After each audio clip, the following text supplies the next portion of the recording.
The life and sad ending of Ray Charles. Ray Charles was the musician most responsible for developing soul music.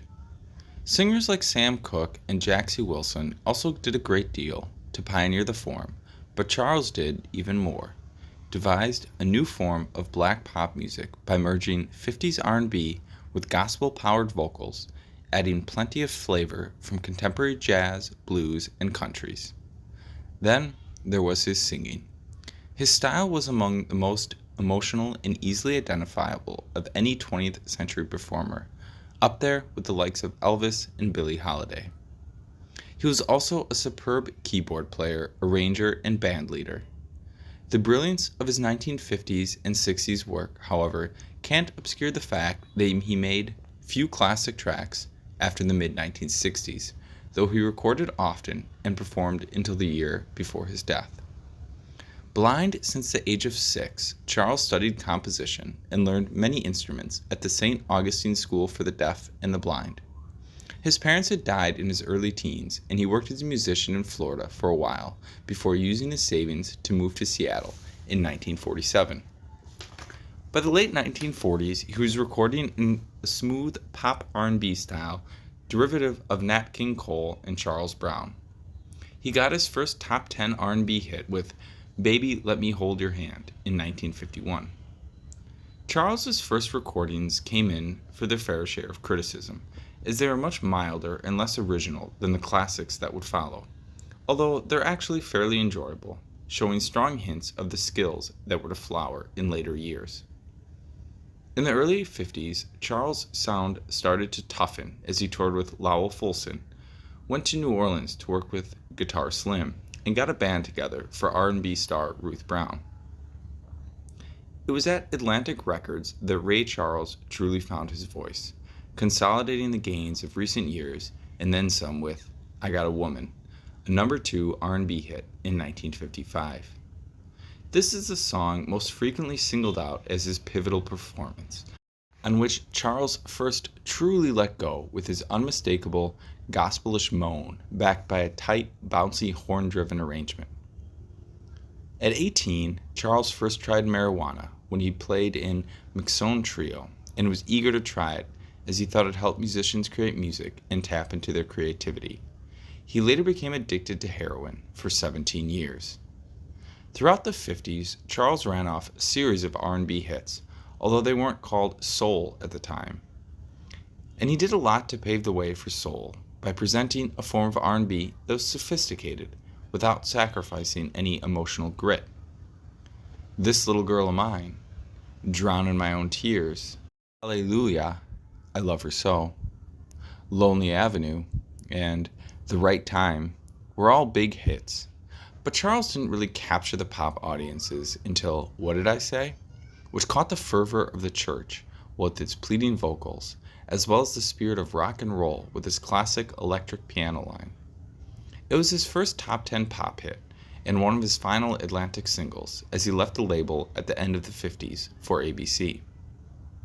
One of the chief attractions of the ABC deal for Charles was a much greater degree of artistic control of his recordings. He put it to good use on early 60s hits like Unchain My Heart and Hit the Road Jack, which solidified his pop stardom with only a modicum of polish attached to the R&B he had perfected at Atlantic. In 1962, he surprised the pop world by turning his attention to country and western music, topping the charts with I Can't Stop Loving You, and making a hugely popular album with modern sounds in country and western music. Perhaps it shouldn't have been so surprising. Charles had always been eclectic, recording quite a fair bit of straight jazz at Atlantic with noted jazz musicians like David Fathead Newman and Mitt Jackson. Charles remained extremely popular through the mid-60s, scoring big hits like Busted, You Are My Sunshine, Take These Chains From My Heart, and Crying Time, although his momentum was slowed by a 1965 bust for heroin.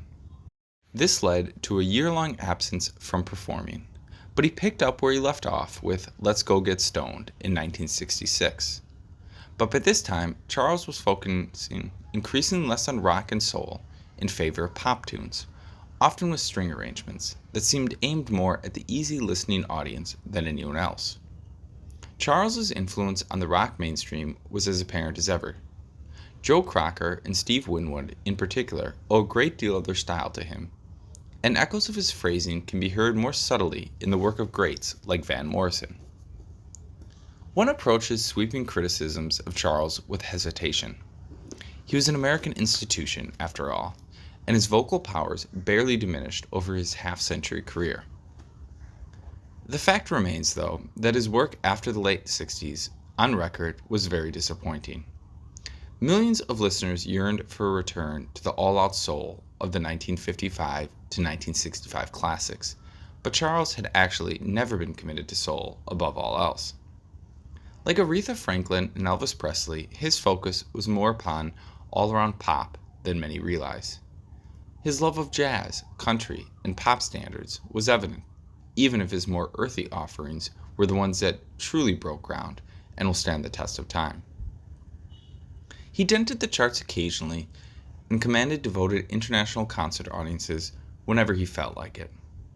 For good or ill, he ensured his imprint upon the American mass consciousness in the 1990s by singing several ads for Diet Pepsi. He also recorded 3 albums during the 90s for Warner Brothers, but remained most popular as a concert draw. In 2002, he released Thanks for Bringing Love Around Again on his own crossover imprint. In the following year, began recording an album of duets featuring B.B. King, Willie Nelson, Michael McDonald, and James Taylor. After hip replacement surgery in 2003, he scheduled a tour for the following summer, but was forced to cancel an appearance in March 2004. 3 months later, on June 10, 2004, Ray Charles succumbed to liver disease at his home in Beverly Hills, California. The duets album, Genius Loves Company, was released 2 months after his death. The biopic Ray hit screens in the fall of 2010 and was a critical and commercial success, with the actor who portrayed Charles in the movie, Jamie Foxx, winning the 2005 Academy Award for Best Actor for his role.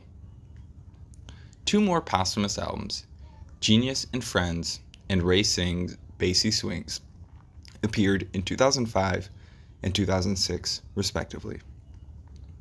Charles's recordings began reappearing in various facsimile editions, reissues, remasters, and box sets, as his entire recorded legacy received the attention that benefits a legendary American artist. Charles was married twice. His first marriage lasted less than a year, his second 22 years. Throughout his life, Charles had many relationships with women, and he fathered a dozen children. He died at his home in Beverly Hills, California, of complications resulting from liver failure on June 10, 2004, at the age of 73. He was interred at the Inglewood Park Cemetery.